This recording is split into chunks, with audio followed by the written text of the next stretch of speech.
It's the next day. I drove out to a nature reservoir late last night yesterday, then got surprised by rain during the night. Yeah, I got surprised by rain during the night, which wasn't really fun, but I had a hike planned for today that I'm still gonna do along with the cooking of the trout that I brought with me.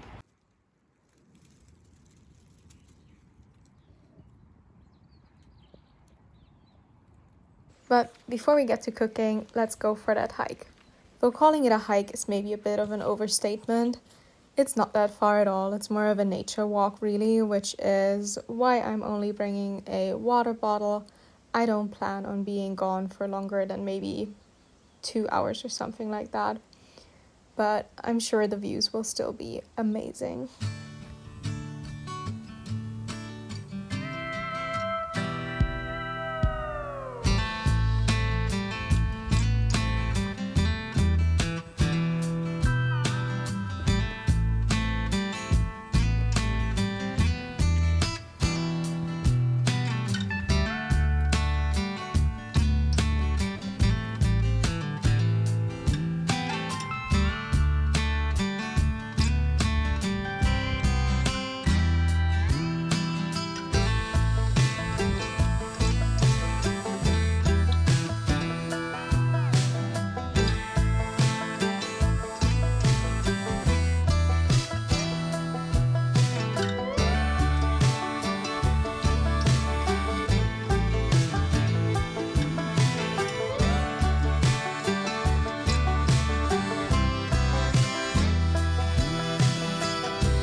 This waterfall was my main destination for this hike, but finding a route back home proved to be a bit more tricky than I thought it would be, as the trails in this area aren't very well maintained and I did not want to end up wandering through the forest trying to guess where the path used to be.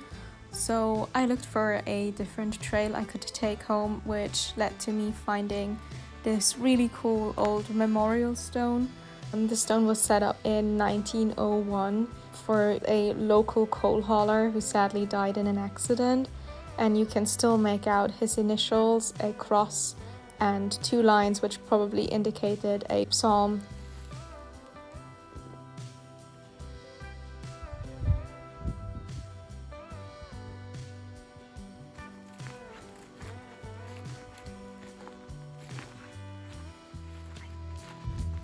After this little hiking adventure, I was honestly starving, so I decided to get an early start on dinner.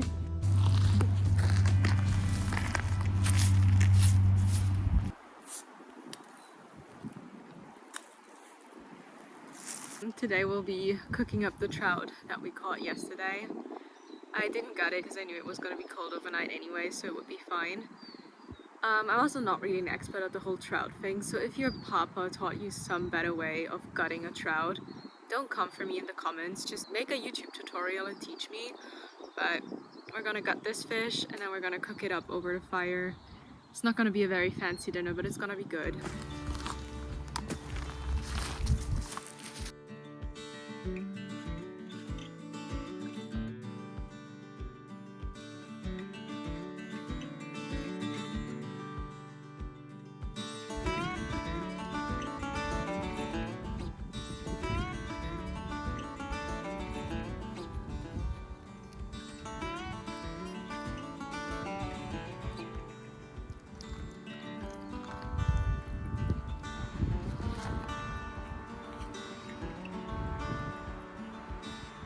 editing this, I just realized that everyone is probably gonna comment the same thing about the technique where you cut off the head and then you take all of the guts out as one.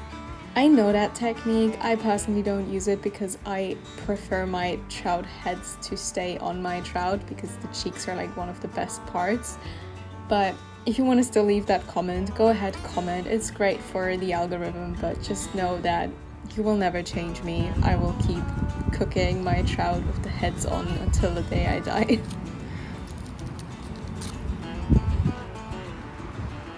I'm gonna wash it and then I'm gonna check in with you guys. We are mostly clean. Let's just say as clean as we're gonna get. So I'm gonna make a couple of parts because I'm not eating a whole fish. So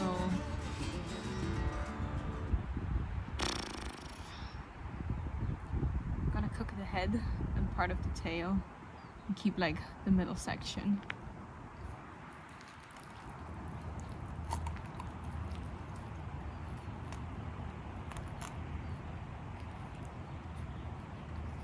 That's one heck of a thick fish. Look at that.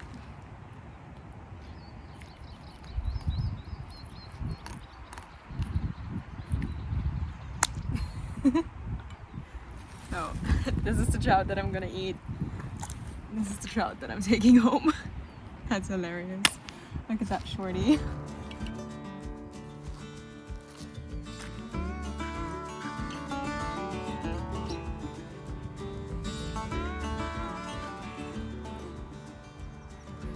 I'm keeping it pretty simple. I just couldn't find organic lemons. So I'm just gonna peel this one real quick. Because I don't really like to put non-organic, pesticide infested lemon in my trout. If you think I should be doing this on a cutting board, you are probably right, but that's just not how life works out sometimes. So we're doing it on a stone.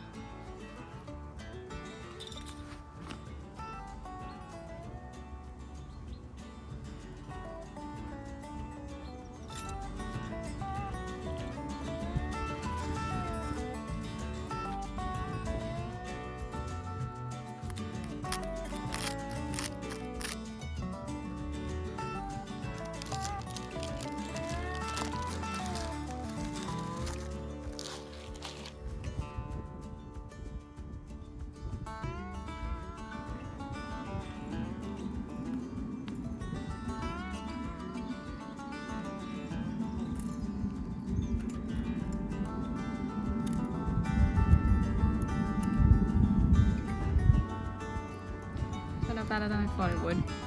Let's get a fire started. I'm usually not a big fan of using fire starters or paper to start a fire, but since it rained yesterday, we have super wet conditions, so I'm gonna not be a purist today and just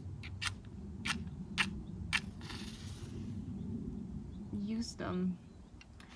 Well, that was not very helpful.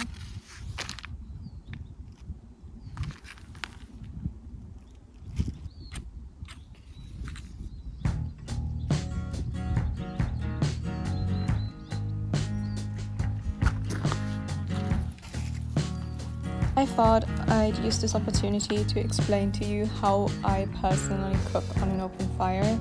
I use this kind of method whenever I'm not using a pan or something that can protect my food from an open flame.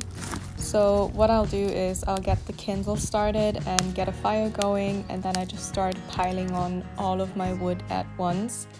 I'm trying to build a very dense fire. I'm not trying to have a fire that I can keep burning for a long period of time. I just want that very condensed heat while I'm cooking.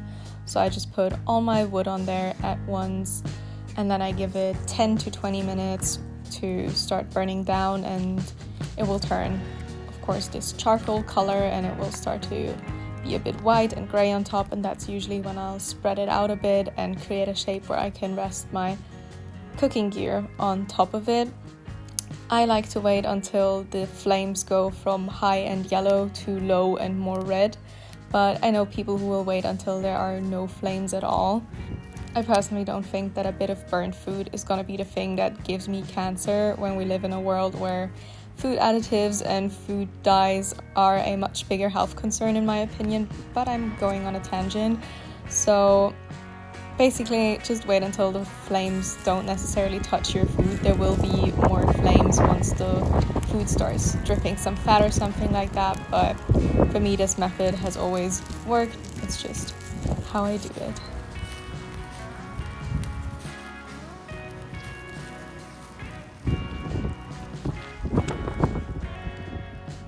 It looks so good.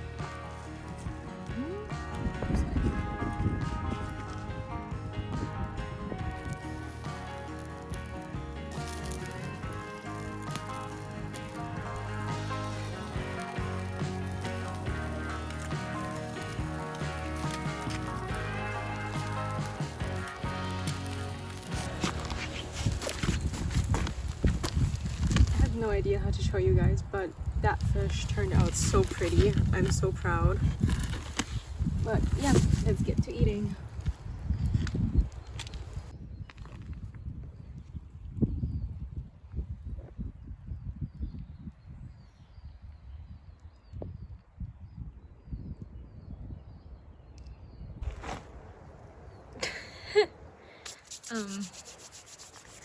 Yeah, if you have a problem with eating with dirty hands, this is not the channel for you apparently. But I probably also have some kind of dirt on my face. That's just how it's gonna be.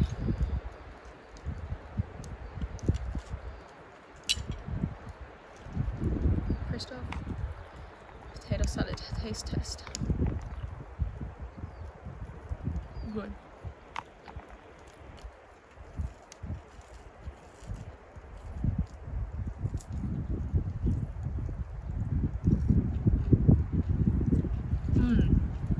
Oh my goodness, that's so good. Oh.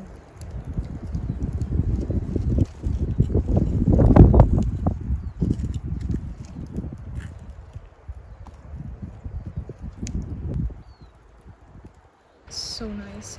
Oh, and super hot.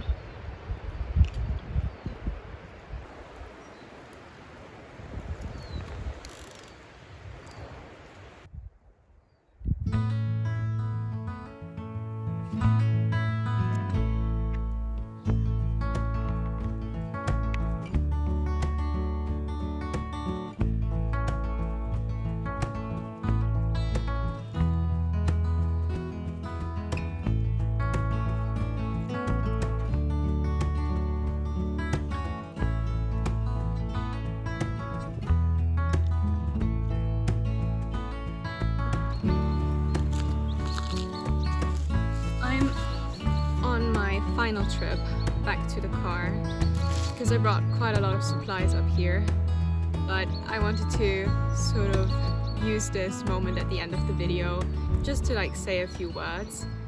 Before I started filming at this fireplace, I spent a solid 10 minutes cleaning it up because whoever used it before me just left behind all of their trash. So I'm all for people enjoying the outdoors. But if you're gonna bring supplies, please clean up after yourself. If you're bringing plastic, take it with you afterwards. Try to get every little snippet that might have flown off. If you're bringing something glass, please don't leave the bottles behind. They might break. Animals can get injured with them. They might start a wildfire.